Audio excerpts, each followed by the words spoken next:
Coffee with கடவுள் இனி எல்லா நாளும் இனிய நாளே 3 பக்தி தொடர்கள் எளிய தமிழில் தினமும் காலை 6 மணி முதல் 9 மணி வரை காண தவறாதீர்கள். உங்கள் தந்தி1 தொலைக்காட்சியில்.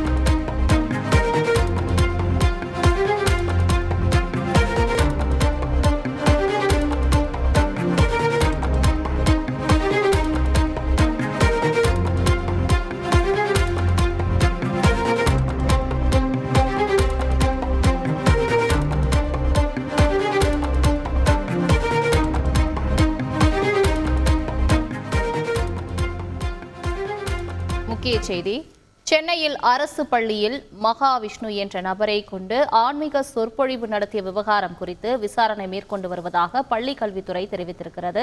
இது தொடர்பான மேலும் விவரங்களை தருவதற்காக செய்தியாளர் சங்கரன் இணைப்பில் இருக்கிறார். சங்கரன், வணக்கம். இந்த விவகாரம் தொடர்பான முழு விவரங்கள் என்ன? வணக்கம். சென்னையில் இருக்கக்கூடிய 2 அரசு பள்ளிகளில், அதாவது அசோக் நகரில் இருக்கக்கூடிய அரசு பெண்கள் மேல்நிலைப் பள்ளி, அதே போன்று சைதாப்பேட்டையில் இருக்கக்கூடிய ஒரு அரசு பள்ளி, 2 அரசு பள்ளியிலும் ஒரே நேரத்தில் ஆன்மீக சொற்பொழிவாளர் மகாவிஷ்ணு என்பவர் அண்மையில் ஒரு ஆன்மீக சொற்பொழிவை நிகழ்த்தியிருக்கிறார். தன்னம்பிக்கை குறித்த ஒரு பேச்சு, ஒரு நிகழ்ச்சி என்ற அடிப்படையில் அவரை அழைத்திருக்கிறார்கள். தன்னை உணர்ந்த தருணங்கள் என்ற தலைப்பில் அவர் ஆன்மீக உரையை நிகழ்த்தும் போது முழுக்க ஆன்மீக தொடர்பான கருத்துக்களை மாணவர்கள் மத்தியில் முன்வைத்திருக்கிறார். உங்களுக்கு யோக தீட்சை தருகிறேன் என்றும் தெரிவித்திருக்கிறார். மறுபிறவி குறித்தும் பலவாறாக அவர் பேசியதற்கு ஆசிரியர்கள் மத்தியில் கடுமையாக அப்போதே எதிர்ப்பு எழுந்திருக்கிறது. இந்த மாணவர்கள் மத்தியில் ஆன்மீகம் குறித்த கருத்துக்களையும் மறுபிறவி குறித்த கருத்துக்களையும் பேசுவது, மாணவர்கள் மத்தியில் மூட நம்பிக்கைகளை விதைப்பது எவ்வாறு சரியாக இருக்கும் என்று அவர் நிகழ்ச்சி நடத்தும் போதே ஆசிரியர்கள் குறுக்கிட்டு எதிர்ப்புகளை பதிவு செய்திருக்கின்றனர். இந்த விவகாரம் அதே போன்று இவருடைய ஆன்மீக அந்த சொற்பொழிவு நிகழ்ச்சிகளை கேட்டு மாணவிகள் எல்லாம் அழுதிருக்கக்கூடிய காட்சிகளும் சமூக வலைதளங்களில் வைரலாக பரவி வருகின்றன. இந்த விவகாரம் தற்போது பள்ளி கல்வித்துறையுடைய உயர் அதிகாரிகள் கவனத்திற்கும் தமிழக அரசினுடைய கவனத்திற்கும் சென்றிருக்கிறது. இதையடுத்து தொடர்ந்து இந்த நிகழ்ச்சிக்கு அனுமதி கொடுத்தது யார்?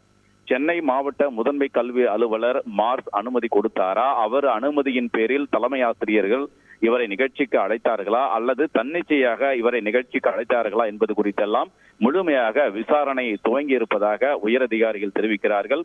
மாணவர்கள் மத்தியில் இது போன்று குறிப்பிட்ட ஒரு ஆன்மீகத்தை பரப்பக்கூடிய நிகழ்ச்சிகளை நடத்துவதற்கு எவ்வித அனுமதியும் கிடையாது என்ற நிலையில் இது போன்ற நிகழ்ச்சி நடத்தப்பட்டிருப்பது கல்வித்துறையில் பரபரப்பை ஏற்படுத்தியிருக்கிறது.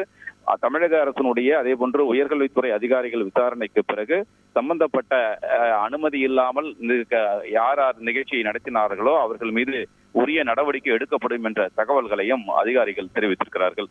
விரிவான தகவல்களுக்கு நன்றி சங்கரன். காஃபி வித் கடவுள் இனி எல்லா நாளும் இனிய நாளே 3 பக்தி தொடர்கள் எளிய தமிழில் தினமும் காலை 6 மணி முதல் 9 மணி வரை காண தவறாதீர்கள். உங்கள் தந்தி1 தொலைக்காட்சியில்.